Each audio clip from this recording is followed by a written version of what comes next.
আসসালামু আলাইকুম রাহমাতুল্লাহ। সুপ্রিয় ইসলামে আলোর দর্শক মণ্ডলী, আশা করি আল্লাহর অশেষ রহমতে আপনারা সবাই ভালো আছেন।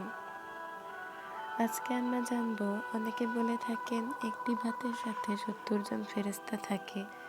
এটি আজকের আমরা কোরআন ও হাদিসে কতটা সত্য তাই জানব। তো চলুন শুরু করি। মহানবী সাল্লাল্লাহু আলাইহি সাল্লাম খাদ্য পড়ে গেলে তুলে খেতে বলেছেন, ময়লা লাগলে ধুয়ে খেতে বলেছেন। মহানবী সাল্লাল্লাহু খাবারের অপচয় ব্যাপারে সতর্ক করেছেন সকলকে। আমাদের সকলেরও উচিত রাসূল সাল্লাল্লাহু আলাইহি সাল্লামের মতো দস্তরখান বিছিয়ে খাবার খাওয়া। কিছু লোক আছে ভাত পড়ে গেলে তুলে খাওয়ার প্রতি উদ্বুদ্ধ করতে গিয়ে এমন কথা বলেন, কথাগুলো এমন যে একটি ভাতের দানা বানাতে ৭০ জন ফেরেশতা লাগে। কিন্তু পবিত্র কোরআনে কোথাও এমন কোনো কথা লেখা নেই যে একটি ভাতে ৭০ জন ফেরেশতা থাকে। এ ব্যাপারে কোনো কথা যুক্তি নেই। এটি সম্পূর্ণ মিথ্যা এবং মন গড়া একটি বানোয়াট কথা। এটি কোনো হাদিসেও নেই।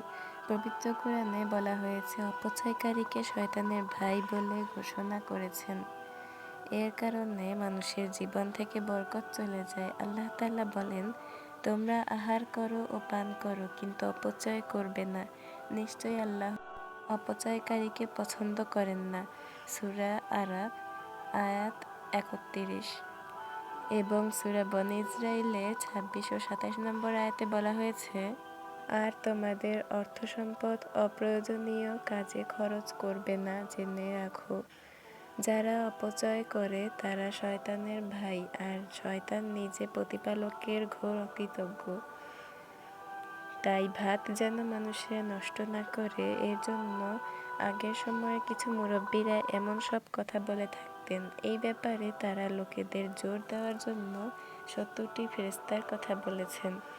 তো প্রিয় দর্শক, আজকের ভিডিওটি এই পর্যন্তই। ভালো লাগলে অবশ্যই চ্যানেলটি সাবস্ক্রাইব করে পাশে থাকবেন।